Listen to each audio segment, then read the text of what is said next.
And welcome back to the AWA 1990 project. I'm your host, Alex G. And with me, as always, is Matt Riley. What's going on tonight, Matt? I am still doing well. Fantastic. Now, guys, on this episode, we're going to take a look at our next pay-per-view and the angles or feuds that will be upcoming for the next AWA pay-per-view. In addition to that, we will be taking a look at the cinematic classic, The Wrestler from 1974. We're going to take a look at that because it's AWA adjacent due to the people who are starring in this film and kind of the way this film kind of worked out. So it's very much an AWA film, which is interesting to say the least.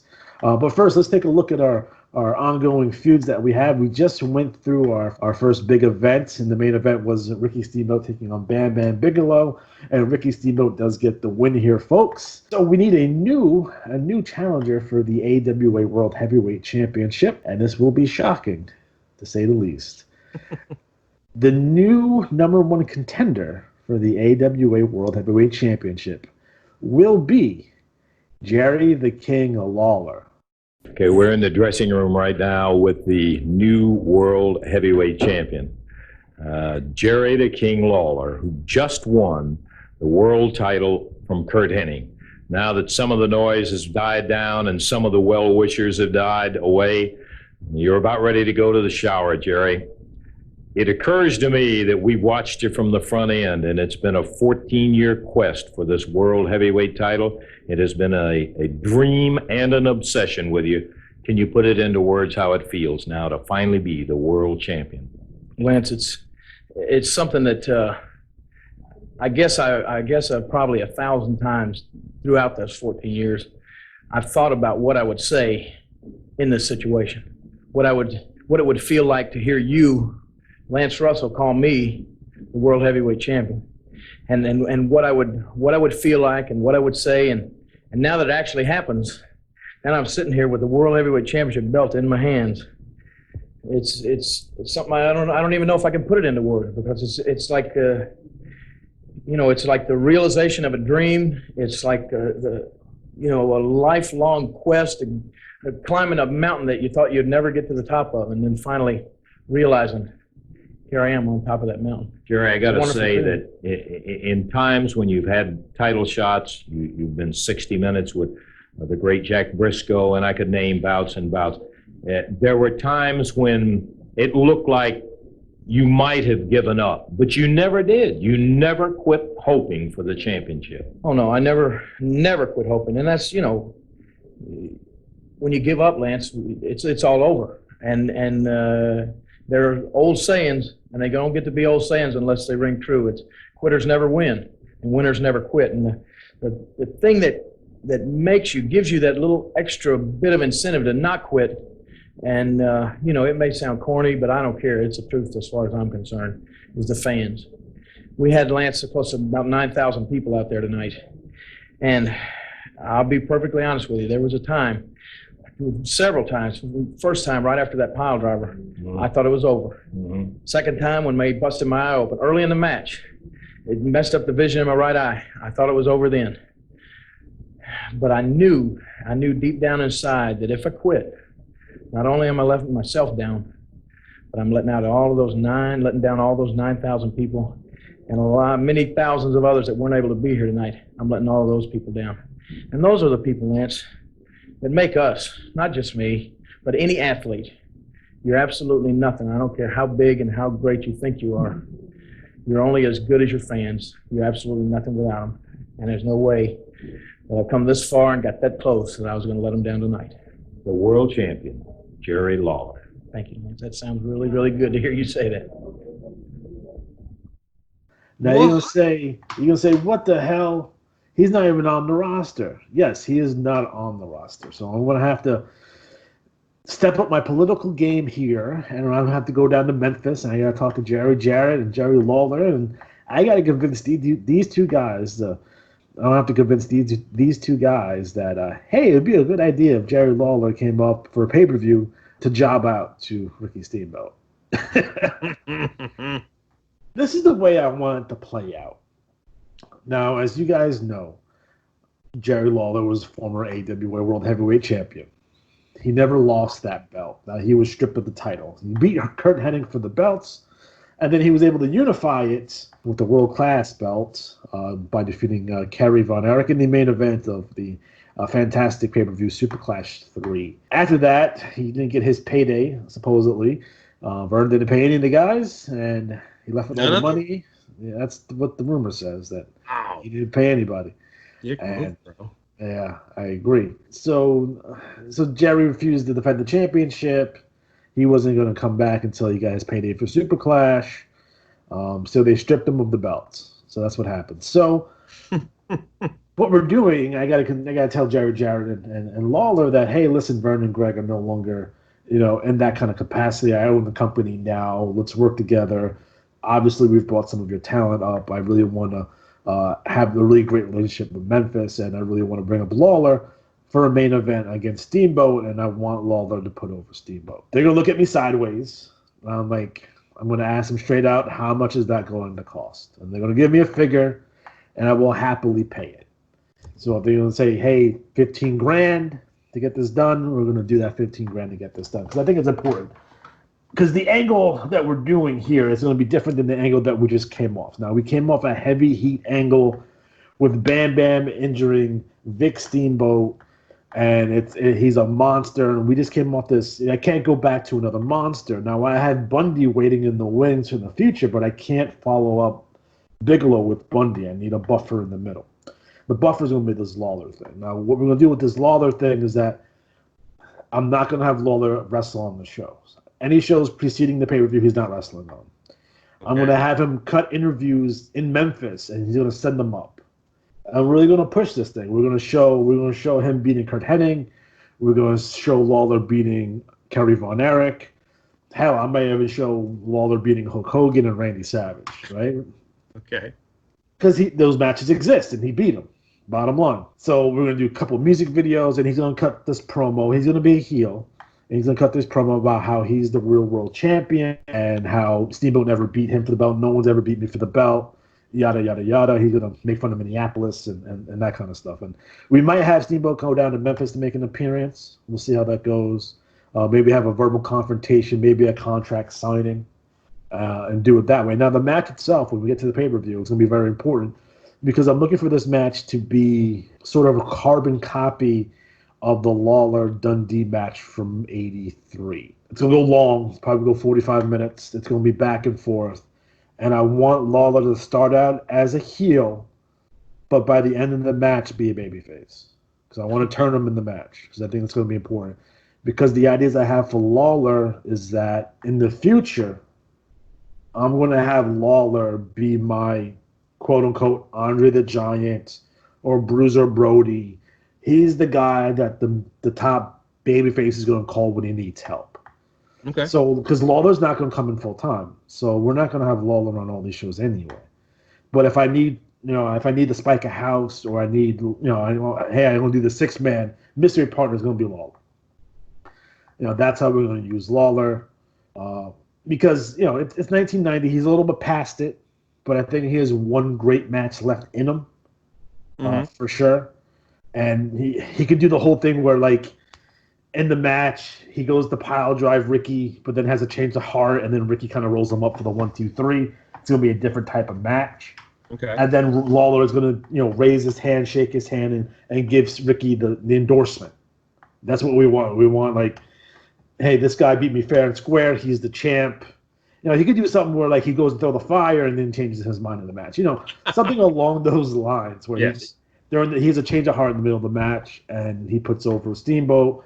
But at the end of the day, at the end of the match, people are going to be cheering for Lawler. That's what we want. That's what we want moving forward. And I think both Lawler and Jarrett will go for that. If I presented them that, like, hey, listen, you're gonna get pinned here, but you're the one that's going to get over. And then I want to promise you 15 appearances over the next year for this amount of money. And you're going to come in and be kind of like an enforcer. You may be special. That's referee. There's a lot of things you do with Lawler. Lawler's very versatile.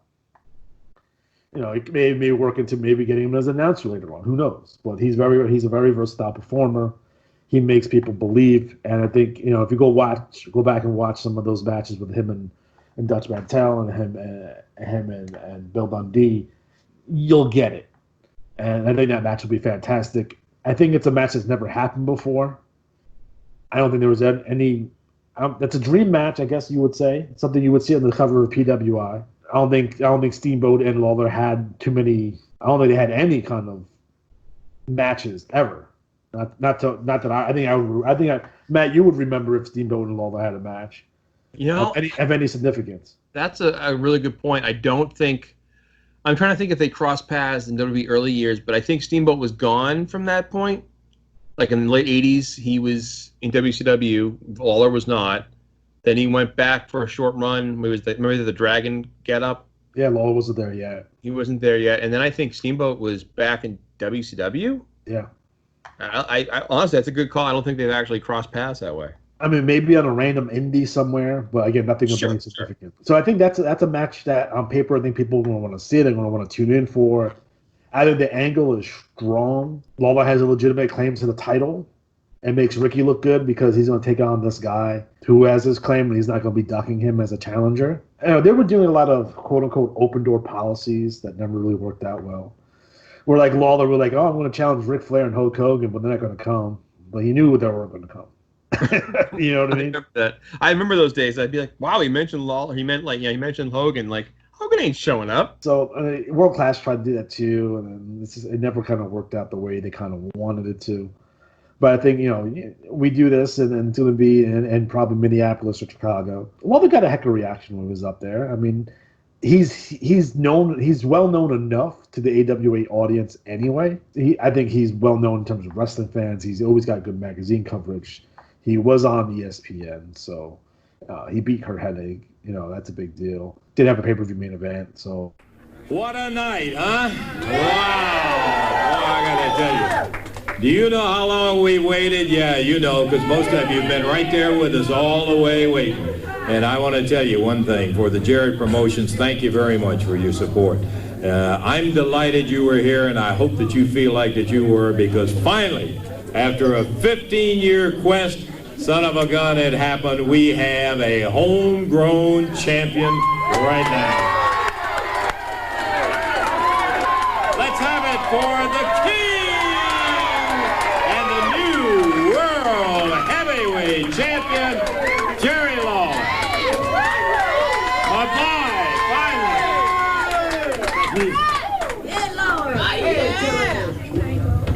It's been 14 years, 14 long years that I've waited to hear that man right there call me the World Heavyweight Champion. I don't know about you, it sounds good to me. Thank you. All I can tell you is that for a long, long time, all those 14 years, a lot of you people know how many title shots I had, and it was beginning to feel like I was climbing a mountain and I was never going to reach the top, and all of a sudden, right here tonight, let me take this off where everybody can see it. Here's the top of the mountain right here. All right. I just want to say, and I know this may sound a little corny, but I don't care because it's the truth.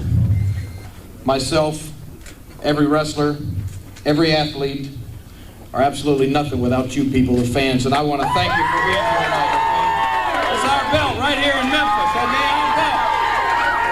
Thank you. Stuff that we can do. I want to do something similar probably down the road when we bring in Stan Hansen at some point too, because Stan Hansen has a similar scenario. We're going to rehash that idea again, but it's going to be a heel that time. Yep. But we move on from Lawler and Steamboat, which is going to be an interesting matchup, I think. And if you're a hardcore wrestling fan, I think you'll purchase the pay-per-view. If you're even a casual fan, if you're an AWA fan, you'll buy it.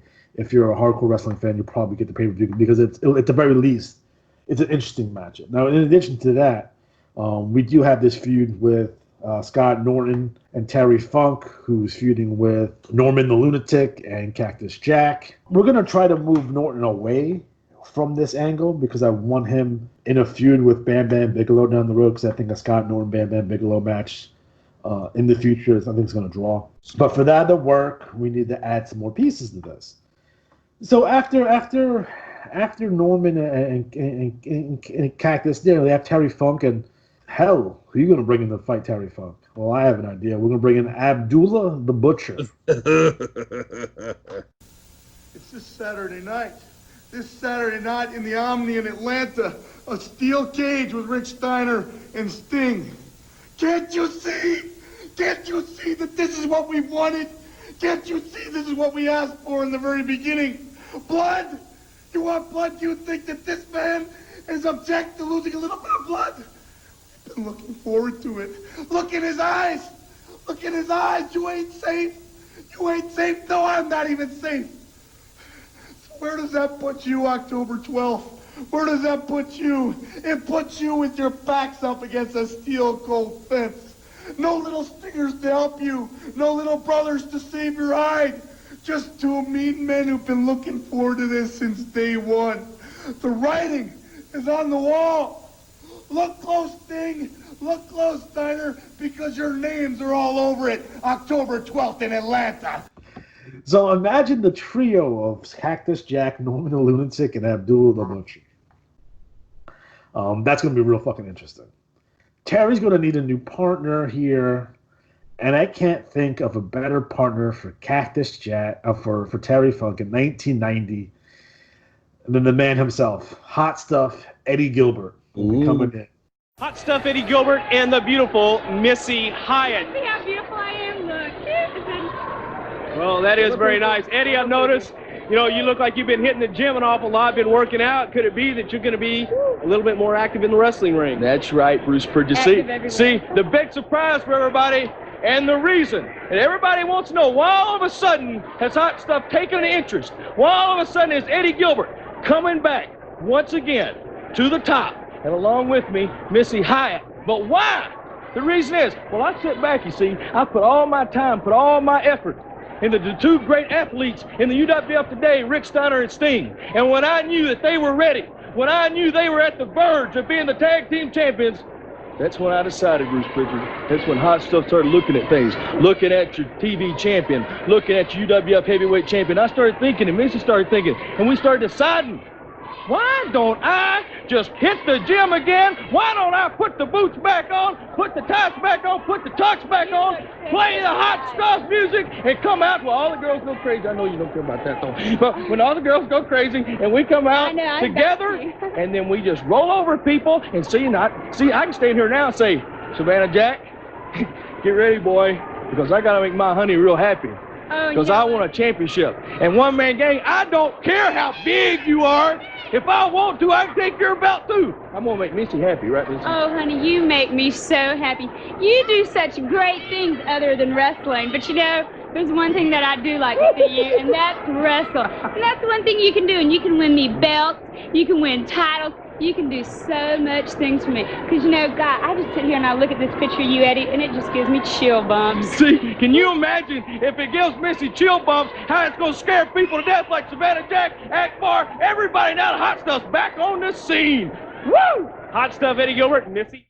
You can break them apart. You can do a lot of different things here. Number one, I think Terry Funk Abdullah is going to be interesting. I think Cactus and Eddie Gilbert's going to be interesting. I think Eddie Gilbert and Norman's going to be interesting. You're going to bring in Doug Gilbert in with them, just to kind of complete the trios here, and then you do 6 man out of that or something like that. And you know, Doug is still pretty young in the business, and I think having the Gilberts as a tag team, going against the Road Warriors and the Samoans and the Destruction Crew, I think that'll be a solid tag team. So, you know, that's another big angle that we have going forward as we go to the next pay-per-view.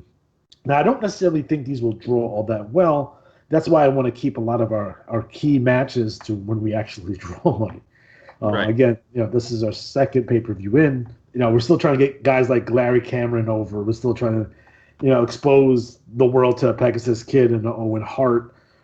There's always going to be guys coming in too, so the roster is always going to be very fluid.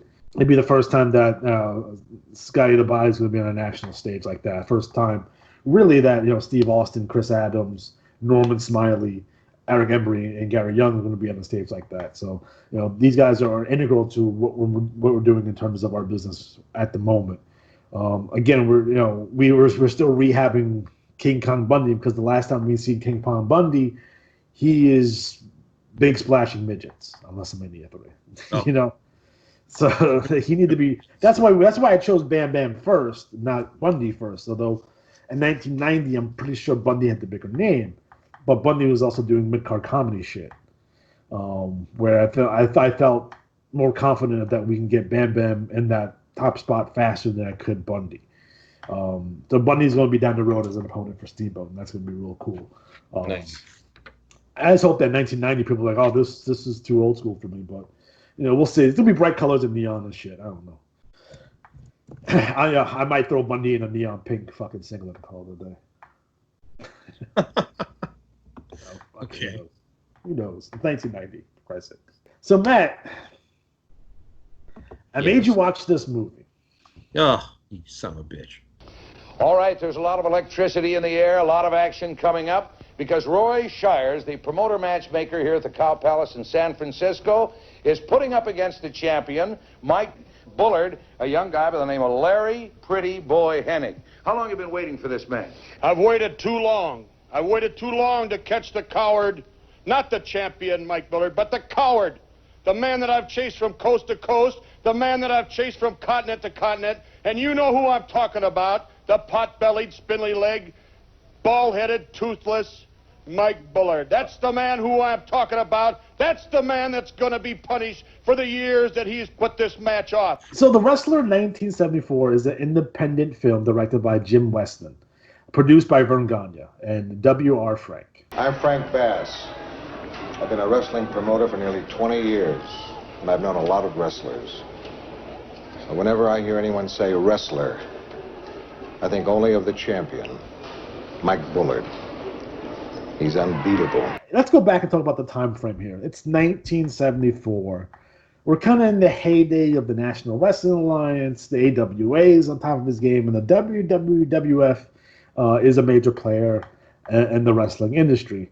To me, I know Vince gets a lot of credit for a lot of this stuff, but Verne Gagne makes a movie basically about himself in 1974. Like, How insane is that? Like, let's think about that for a minute. Like, how nuts is this that he's going to make a movie? Like, Verne's going to make a movie. What I want to know is when this came out, did everyone realize that Ed Asner was essentially doppelganger for Verne? No, because I don't think Verne was outed as the promoter yet. Okay. So I totally watched it going, that's just him as the promoter. In we'll get to it. But yes. So, as Matt mentioned before, this movie is starring Ed Asner, and this is Ed Asner probably at the peak of his stardom, too, because when this movie is released, he's on the Mary Tyler Moore Show. So this is a big star for them to get for this independent film here that's financed by Verne Gagne. I think a lot of people forget that the Mary Tyler Moore Show took place in Minneapolis as well. So maybe it's one of the reasons why he was chosen for this. Wrestling office? Oh, Australia. I'm sorry, operator, but Mr. Bass is on another line. Would you hold on? Thanks. Frank, Jim Barnett on line 2, Australia, and the Crusher and the Bruiser are here to see you. Now, to me, looking at this film, I think one of the things that this film does exceedingly well is that it gives you kind of a behind-the-scenes look at professional wrestling in 1974. Yep. And it gives you a good look at what they wanted the professional wrestling business to be portrayed as. And there's a couple of key scenes that we're going to go over here. But, Ed Asner as Frank Bass, the promoter. And then you have Verne Gagne as Mike Bullard, the world champion. And I like how I'm going to call Verne's character Verne just for simplification reasons. Yes. But I like how when they introduce Verne, they go over all his credentials. It's like, oh, he's an Olympic gold medalist and he's an NCAA champion. Like, he went way over the top on the credentials. Oh my God. And I thought that was funny. I want to go through quickly the people who are in this film, and I think there's some names that people will get a big kick out of.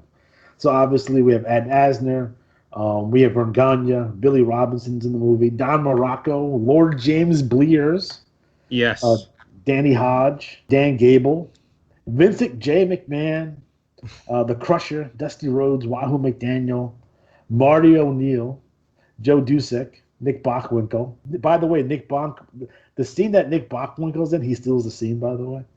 Superstar Billy Graham, Hardboiled Haggerty, Ray Stevens, Ric Flair, Don Morocco, Greg Gagne, Eddie Graham, Harold Sagata, Larry Hennig, Wilbur Snyder, Ken Patera, Wally Carbo, Ron Trongard, Jim Brunzell, Dory Funk Jr., Pedro Morales, and Mike Graham. And that's a lot of guys. Now, this is essentially a love letter to old school professional wrestling.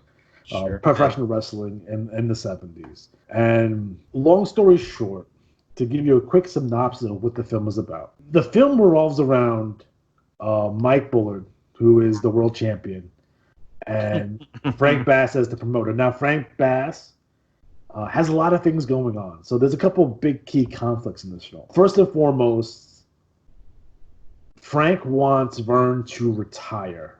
He's getting hounded by his wife. By Verne's wife, that he's getting older and these guys are all young, and they go through the film revolves around the death of Ray Gunkel, who was the promoter of Georgia Championship Wrestling, and it's prior incarnation of Georgia Championship Wrestling. Just to be clear on that. Ever since I heard about Ray Gunkel, I've been scared to death. Mike's the same age. Gunkel wasn't defending any title. He wrestled only when he felt like it. Mike's always wrestling, and he's wrestling the very best. All right, come on, Betty. Come on, stop it. Stop it. Mike works out 4 and 5 hours a day. He's a natural athlete. There's nobody around, nobody who can keep up with him. I mean, you'd have cause to worry if he let himself go, but he doesn't. Sit down. I want you to see his latest homework. So they mentioned that Ray had just passed away.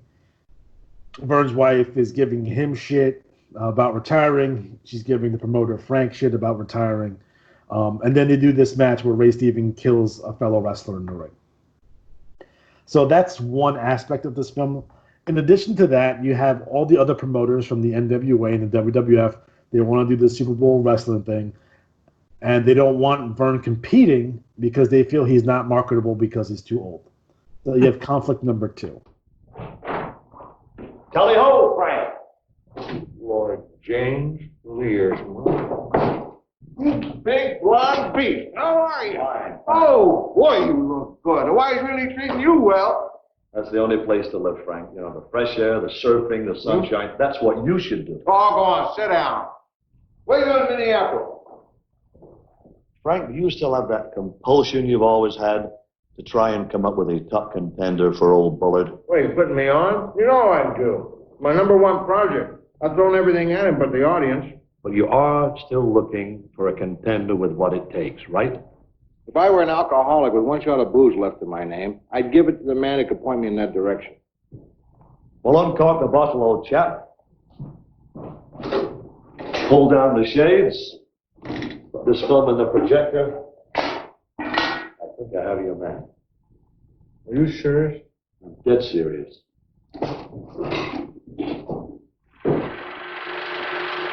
Frank, the man you're seeing is completely invested in this sport, and he's defeated every top wrestler in Europe and the Orient. He's from my hometown, Manchester, England. Where is he? Billy Taylor. He's fat. He's the world's fastest human, I'll tell you that. Billy is the most scientific wrestler in the world.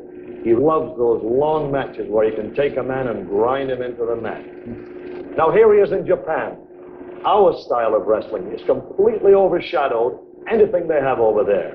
Billy was champion there in 1970 and 1971.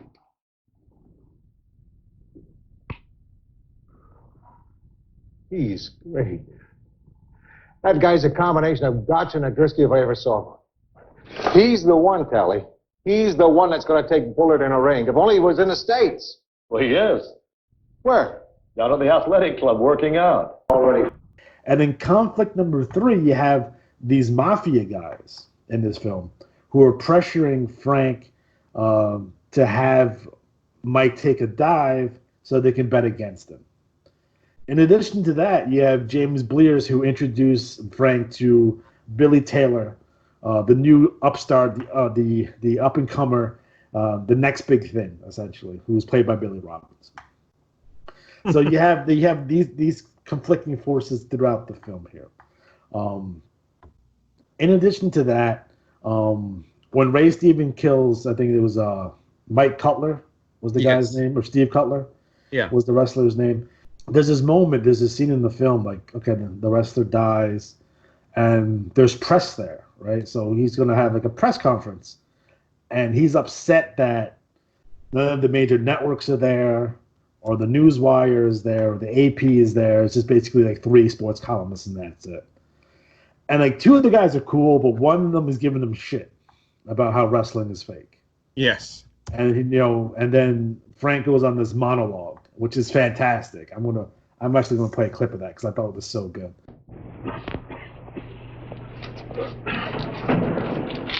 Hi, Frank. Thanks, buddy. Man, you look beat. Bob, Larry, Frank Bass. Bob, Larry, thank you for coming.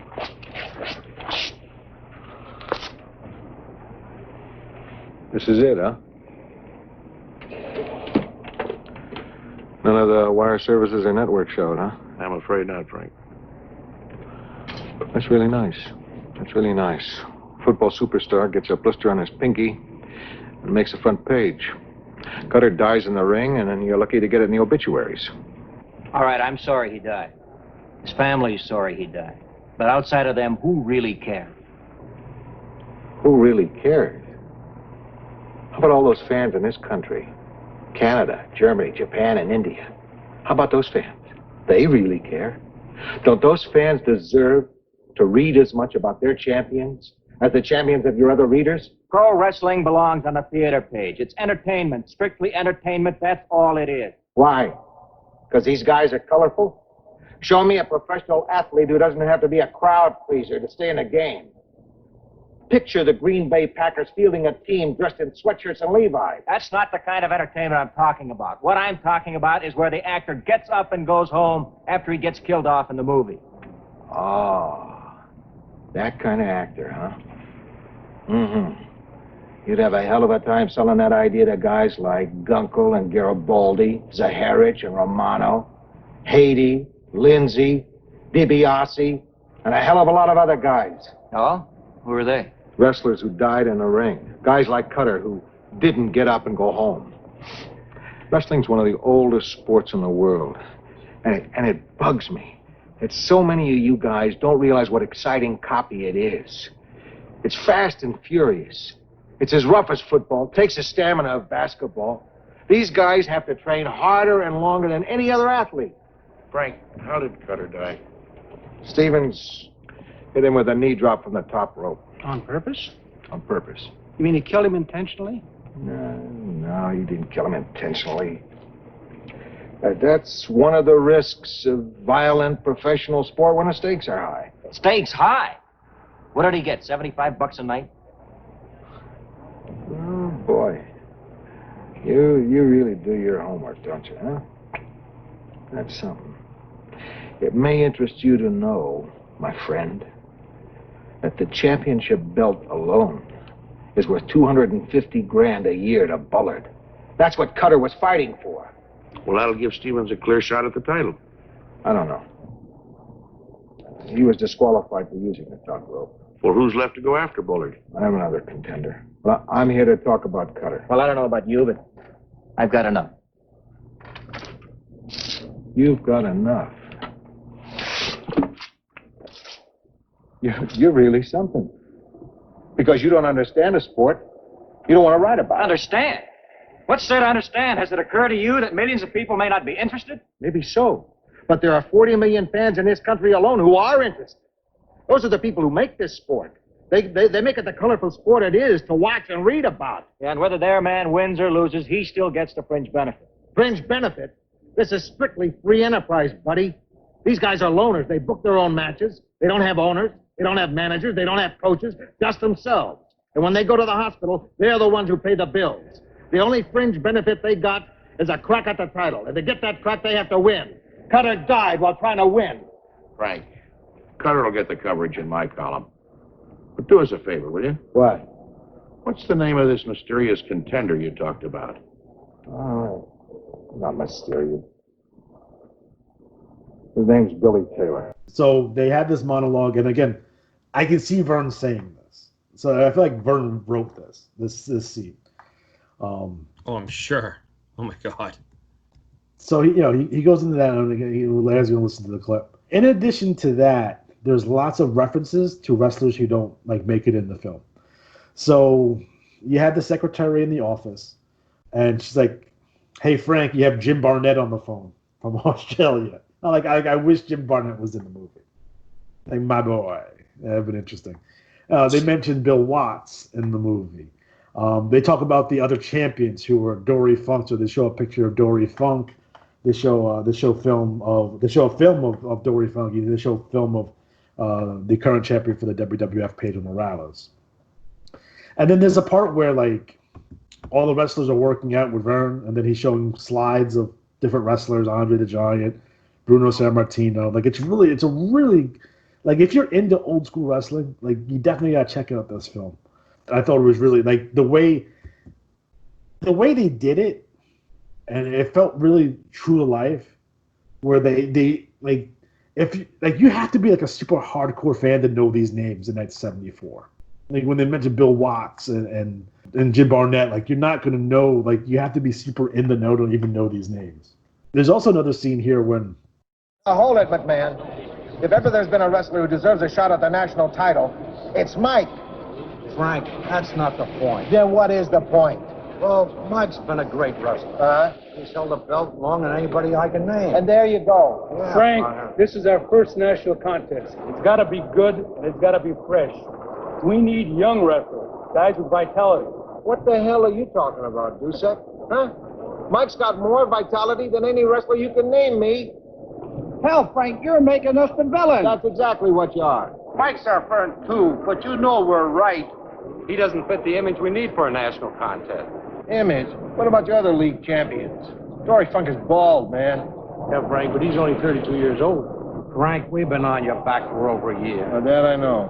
Now, you either perform, or the association will run the Super Bowl without you. Now, what the hell are you going to do about that?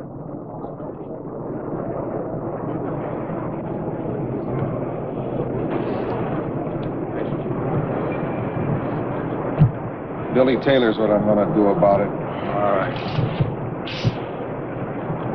They do their quote-unquote convention or something. They have a meeting with the other promoters. I think it's poolside, which is interesting. And there's a scene here with Vince McMahon. That's right, Vince McMahon Sr. makes an appearance in this film.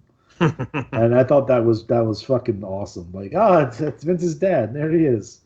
And he's giving Frank shit about how Verne Gagne is too old, which is ironic in 1974.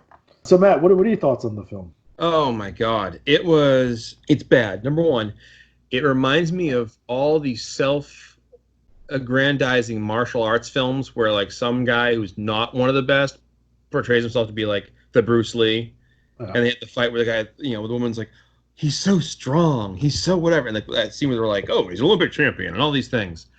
The over-the-top scene with the death.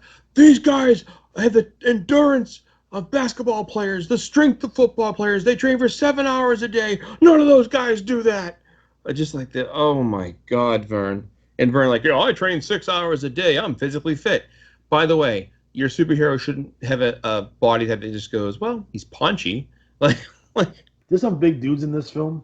The Crusher and the Bruiser are fucking huge. Yes. And I don't think you realize how big they are, but when you see them with regular people and their shirts are off and they're oiled up, those guys are fucking massive. They had a couple of comedy scenes here too, with Dusty Rhodes and Dick Murdoch. They felt kind of out of place in the film. Yes, they were very much let's give these guys a scene. Yeah, it was really. It felt kind of forced in there, though. Anything that has to do with Dusty Rhodes and Dick Murdoch was going to be hilarious. But they break up a bar. It kind of felt kind of forced there. So that felt kind of forced there for sure. Another weird thing about this film is they kind of they spent so much time setting up all these conflicts and they don't pay it off at all. And then 3/4 of the way through the film, we find out that the secretary is in love with Frank.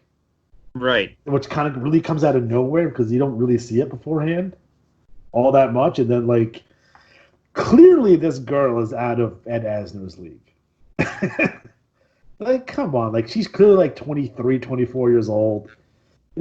Frank, the promoter, is definitely 50. And she's not going to be into him. She's going to probably date one of the wrestlers or something, Oh, so, yeah.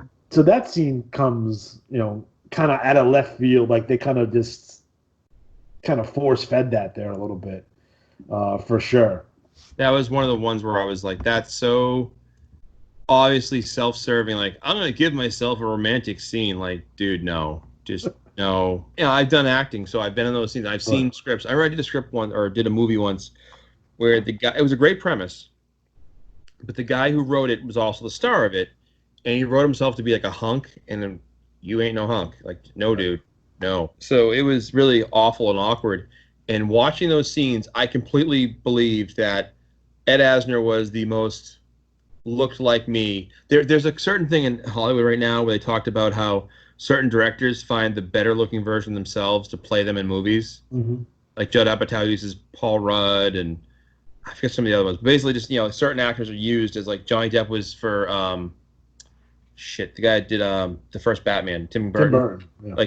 Like the handsomer version of themselves, and that's fine to a degree, but I also feel that to me it was blatant that it was like, this is Verne speaking as his promoter side, and just the high-handedness, the griping, and the way very grumpy guy though. Oh yeah, but the way he completely was like, you don't want to get messed around with a guy like me. Like, dude, just bang your secretary. We'll forgive you.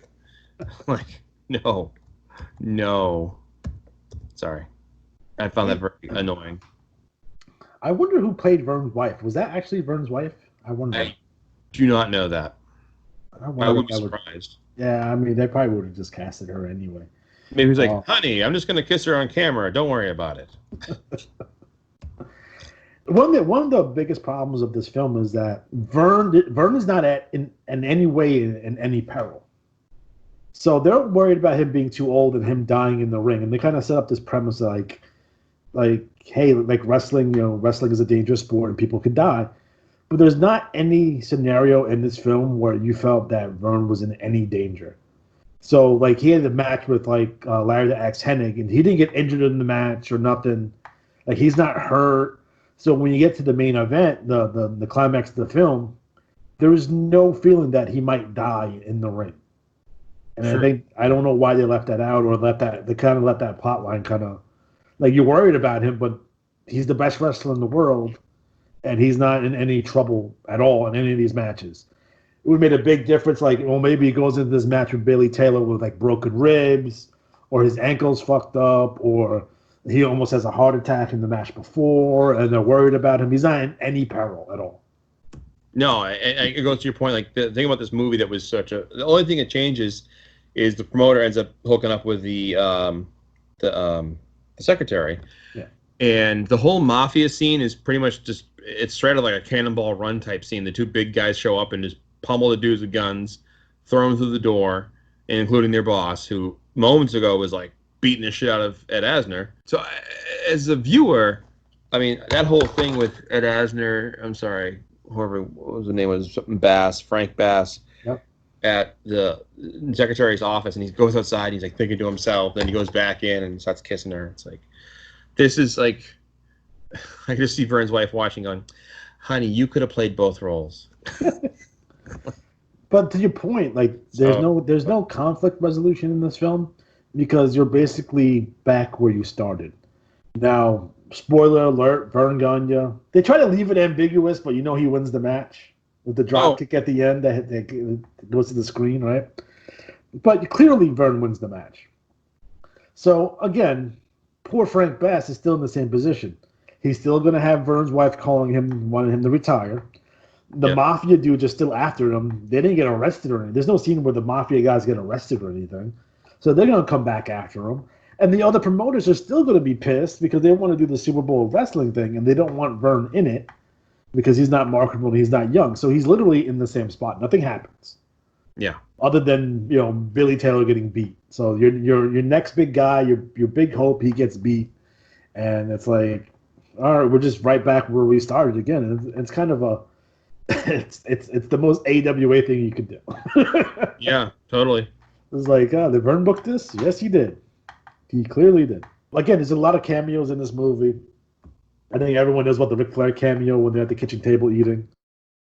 I think you can get get psyched out by the other guy. Or be psyched out yourself. I remember, I just turned pro. I was doing good, winning all my matches, and things were going great. Then there was this old guy in Spain. We got to the center of the ring, and the referee gave us our instructions, and I put my hand out to shake. But instead of taking it, he tapped me on the face and said, "Good luck, son." What happened? He beat me, psyched me out. He was good, but he wasn't that good. It was just a gentle tap on the cheek. But I learned my lesson well. How do you do it?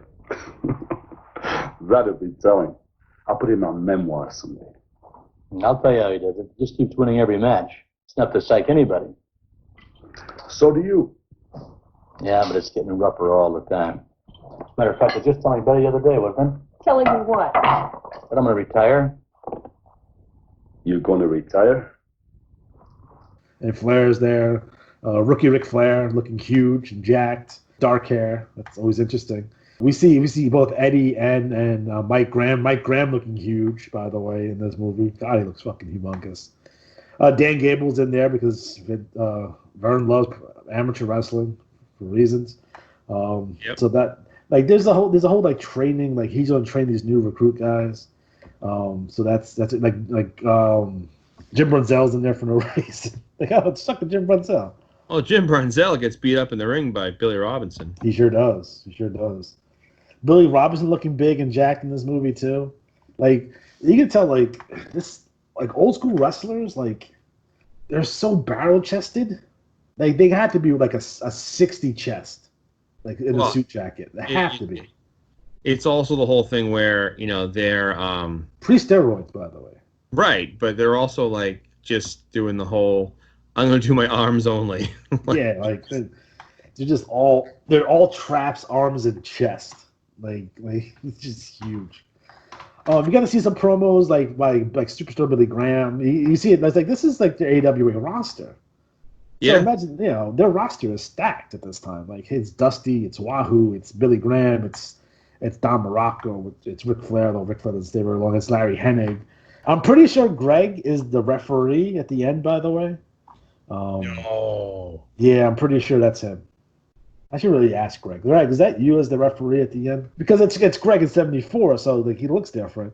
So I'm looking, I'm like, oh, that sounds like fucking Greg, though, unless Greg did the voiceover for it. Maybe. Yeah, but I'm pretty sure that's Greg Gagne as the referee at the end. It sounded like Nick Bockwinkel did the voiceover in the beginning. It might have been. Yeah, the Nick Bockwinkel scene is interesting because they do a scene where Nick and Billy Robinson have a exhibition match, right? And there's a scene where Verne is talking to Billy, but you see Nick Bockwinkel in the background and he's chewing up all the scenery. So your focus is on fucking Nick. Again, this is a pre-blonde hair Nick. He didn't dye his hair yet. So I was like, it's fucking Nick Bockwinkel. It's fucking awesome.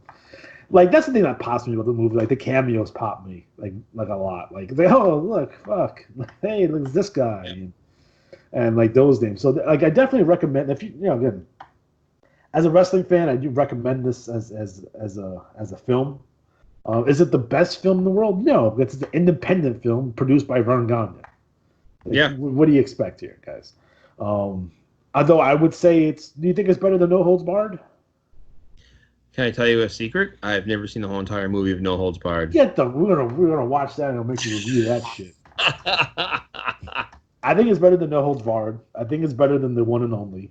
I think it's better than One and Only sucked. Paradise Alley, maybe. I think Paradise Alley is a better film. With the worst intro ever. 10 minutes of slow running on the rooftops. Paradise Alley is a better film, but not a better wrestling film. Obviously, people are going to compare this to The Wrestler with Mickey Rourke. Obviously, that's a fantastic movie. Yes. Depressing as fuck, though. Yeah. That's a very sad film. But this is kind of around the era where these sports movies starts coming out because we have The Greatest. Because Muhammad, Verne's copy of Muhammad Ali, right? Because Muhammad Ali stars in a movie about himself, right? Because only Muhammad Ali can do something like that. So Verne Gagne is I'm going to do that too. But this is 2 years before Rocky, too. And I think Rocky really kind of sets the formula for sports movies, sports dramas moving forward. So they didn't really have that blueprint to work off of here. Right. But I think all the wrestlers did fine in this movie. I think it's a movie that you should watch. I mean, is it like a Sundance, like Sundance Film Festival winner? No. It's a fucking movie produced by Verne Gagne. But it's not, like, I went in this with such low expectations. Like, I thought the movie was going to be a fucking mess. I thought it was going to be like I Like to Hurt People. Like, if anyone wants to watch I Like to Hurt People, that movie, like, it's an oddity. It's interesting, but the movie's a fucking mess. But no, this is actually a coherent, movie. It's written, the rest, the scenes are the scenes. It has enough information in it where, like, hey, the wrestlers themselves, like, hey, yeah, okay, you can deal with that, and it really kind of goes over what they want professional wrestling to be portrayed as. And they didn't break kayfabe in this movie. Everything, like, there's some nods, there's some winks in there. Oh yeah, I love how they're like, you're gonna lose, or Mike's gonna lose the match. Make it happen, or we put $500,000 on Billy Robinson. Yeah. What? So there's, it's kayfabe, for sure. But like the heels, the main faces are heel are not necessarily at odds. They're not even the center of the conflict. Like, the worst guy in the film in terms of wrestlers is Ray Stevens. Like, he's the heel. He kills some dude. He does kill some dude. But even Frank takes the heat off of him, though. Because when they had that scene with the sports reporter, it's like, oh, he did it on purpose. Like, no, he didn't kill him on purpose. I mean, things happen in the ring. So he kind of takes the heat off of them. So none of the wrestlers are portrayed as villains in this movie. Right. Even like Dusty Rhodes, they have the big ballroom brawl with. And you got Harold Sagata, Odd Job's in there as the Odd Job, which is weird. And you got Hardborough Haggerty as the bartender. But it's like, hey, listen, like, they did okay here. It's not, it's okay, Yeah. It's just it's 1974. It's an independent film produced by Verne Gagne, but it's a competent film.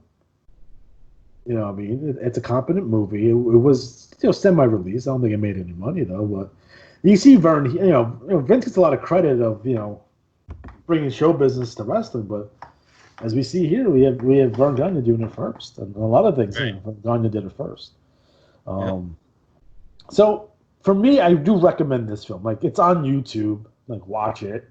I have a DVD copy of it, and that's what I had Matt watch, was the DVD copy. I wish someone would restore this movie. I wonder if there's any kind of like, I wonder if like in Greg's garage, like there's like a director's cut of this film.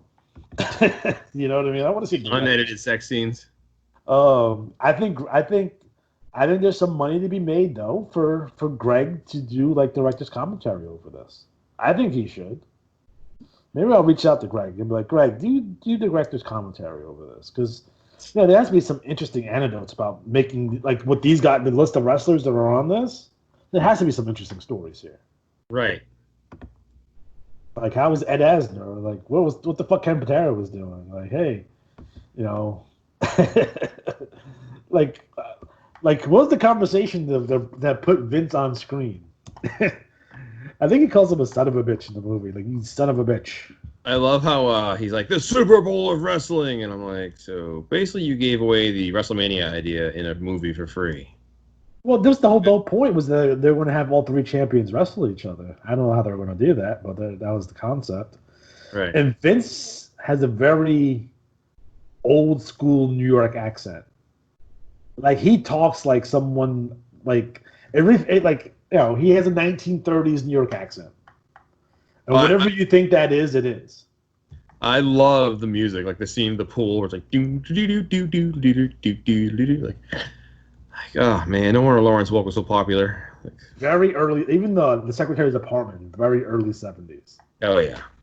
Like, it's very like, and it goes to show you, like, would you watch a Netflix TV show based on professional wrestling as portrayed kind of in this film, like full 100% kayfabe, as a Netflix series, like as like a Mad Men type Netflix series?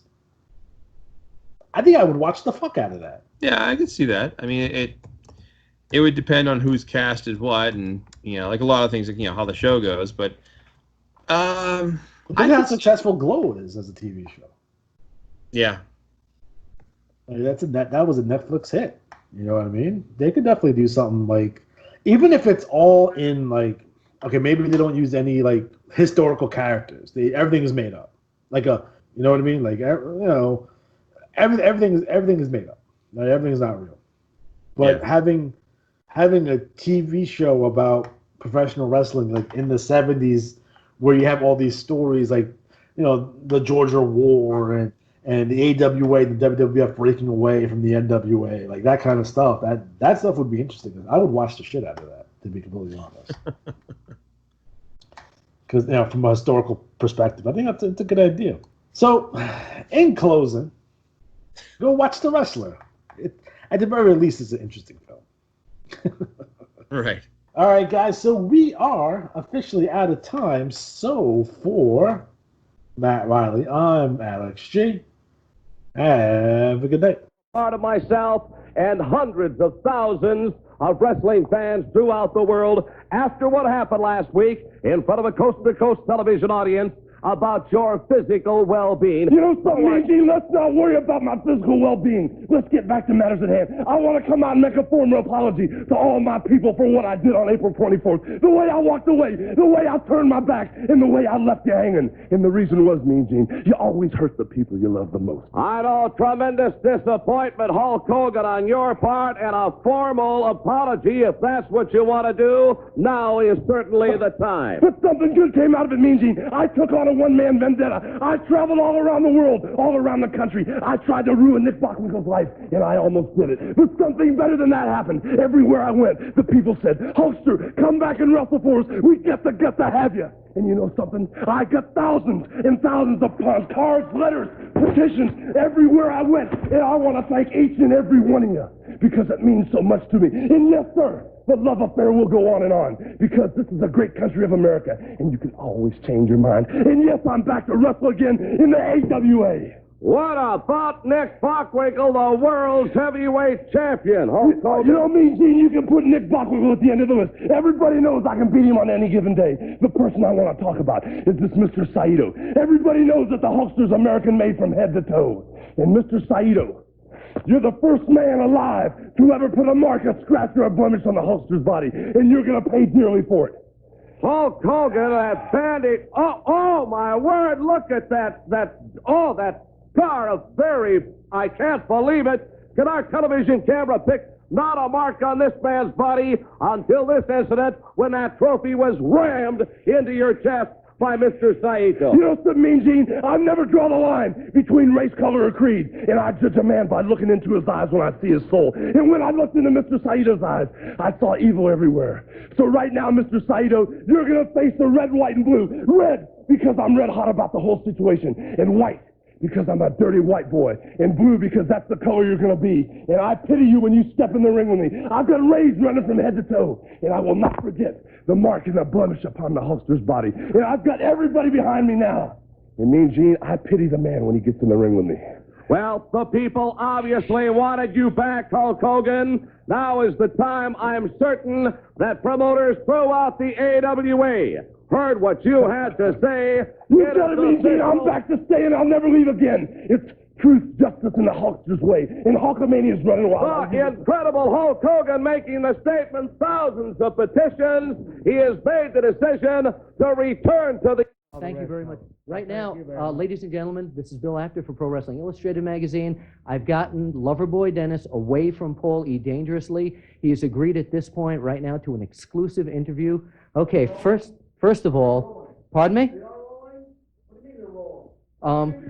Maybe you can tell us why you and Bob... Well, I love to. Well, he had agreed to Dennis had agreed to an interview with us. Yeah, I know he did. So well, we wanted to talk to him. We talk to you all the time. Okay, Dennis. Go ahead. Pardon? Ask him a question. Well, first of all, you guys were voted Hey, ask him a question. Are you two guys just going to double talk? No, me this go whole ahead. time? Ask the man a question. Okay, let's Go ahead. discuss why you split up with Bobby Eaton in the NWA. That Well, would it's be- real simple, Bill. After Dennis feels that I am the best manager in the world today, and look at that. Look at it right here. Look at that. He has the World Tag Team title. They're the Wrestlers of the Month. He is ravishing Randy again. What more do you need to know? Okay, let's talk about your manager, Paul E. He loves to talk about himself. The man uses a telephone at Yeah, I do. ringside, You see, Bill, there's and a lot of things that I got to call. There's a lot of people that I got to speak to, and Dennis has a lot of phone calls to make. But he's busy in the ring. I mean, there's a lot of girls who want to go out with him. And I'm just making them dates and stuff like that. And I have a lot of phone calls. Why don't you sit down? Okay. Okay, sit down. I used to be a photographer too. I used to be just like you. I know that. Then I decided to make some real money. Y'all both talk funny. Go ahead. Okay. Hi, Dennis. Thank Hello. you. How are Let you? me ask you this. Okay, that telephone. You've used that telephone, not that particular one, to smash over the opponent's heads of the Midnight Express. I'm not denying that.